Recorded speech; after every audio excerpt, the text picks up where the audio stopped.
ଆସନ୍ତୁ ଦେଖିବା କିପରି ଜଣେ ଶରଣାର୍ଥୀ ପୁତ୍ର ଭୟଙ୍କର ଯୁଦ୍ଧଖରମାନଙ୍କୁ ହରାଇ ଗୋଟିଏ ନୂଆ ରାଜବଂଶ ଗଢ଼ିଲେ।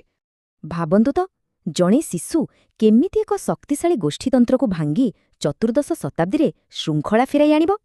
ଠିକ୍ ଅଛି, ଆରମ୍ଭ କରିବା। ସେତେବେଳେ ବାହ୍ୟ ଆକ୍ରମଣ ଯୋଗୁଁ ପୂର୍ବ ଗଙ୍ଗ ପ୍ରଶାସନର ନିୟନ୍ତ୍ରଣ ସମ୍ପୂର୍ଣ୍ଣ ଭାଙ୍ଗି ପଡ଼ିଥିଲା। ଏହି ବିପଜ୍ଜନକ ସ୍ଥିତିରେ ଗୌମତିଆ ନାମକ 8 ଜଣ ସ୍ୱାଧୀନ ଯୁଦ୍ଧଖୋର ମିଶି ଏକ କଠୋର ଗୋଷ୍ଠୀତନ୍ତ୍ର ଗଠନ କଲେ। ଏହି ଅଷ୍ଟମଲ୍ଲିକମାନେ ମିଶି ପାଟଣା ରାଜ୍ୟର ଏହି 8ଟି ଯାକ ବିଭାଗକୁ ନିଜର ସମ୍ପୂର୍ଣ୍ଣ ନିୟନ୍ତ୍ରଣରେ ରଖିଥିଲେ। ରାଜ୍ୟ ପତନ ପରେ ଗର୍ଭବତୀ ରାଣୀ ଜୟନ୍ତୀ ଦେବୀ ଖସିଆସି ବ୍ରାହ୍ମଣ ଶାସକ ଚକ୍ରଧର ପାଣିଗ୍ରାହୀଙ୍କ ପାଖରେ ଆଶ୍ରୟ ନେଲେ। ସେଇଠି ଜନ୍ମ ହେଲେ ତାଙ୍କ ପୁଅ ରମାଇଦେବ। ନିର୍ବାସନରେ ଥାଇ ମଧ୍ୟ ସେ ସାଧାରଣ ଲୋକଙ୍କର ବହୁତ ନିକଟତର ଥିଲେ। ହଠାତ୍ ଗୋଟିଏ ବଡ଼ ସଙ୍କଟ ଆସିଲା। ଏକ ଭୟଙ୍କର ନରଖାଦକ ବାଘ ସେହି ଅଞ୍ଚଳରେ ଆତଙ୍କ ଖେଳାଇବା ଆରମ୍ଭ କରିଦେଲା।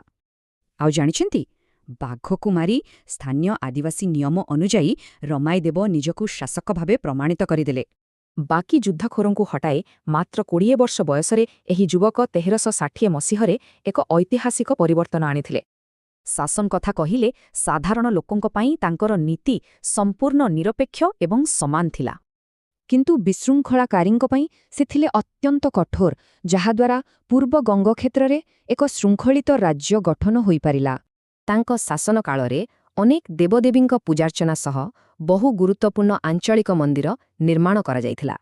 ମନ୍ଦିରର ଦୈନନ୍ଦିନ ନୀତିକାନ୍ତି ସୁରୁଖୁରୁରେ ଚଳାଇବା ପାଇଁ ସେ ପୂଜକମାନଙ୍କୁ ଏହି 5ଟି ଗ୍ରାମ ସମ୍ପୂର୍ଣ୍ଣ ଦାନ କରିଦେଇଥିଲେ। ଏବେ ଦେଖନ୍ତୁ, ଭିନ୍ନ ଭିନ୍ନ ଭାଷାରେ ଲିଖିତ ଅନେକ ଐତିହାସିକ ଗ୍ରନ୍ଥ ଏହି ରୋମାଞ୍ଚକର ଇତିହାସକୁ ସମ୍ପୂର୍ଣ୍ଣ ପ୍ରମାଣିତ କରେ। ଏମିତିକି 15ଶ ଶତାବ୍ଦୀରେ ନିଜ ବଂଶଧର ରାଜା ବୈଜଲଦେବଙ୍କ ପ୍ରବୋଧ ଚନ୍ଦ୍ରିକା ମଧ୍ୟ ଏହି ଅଦ୍ଭୁତ ଉତ୍ଥାନକୁ ସତ୍ୟ ସାବ୍ୟସ୍ତ କରେ।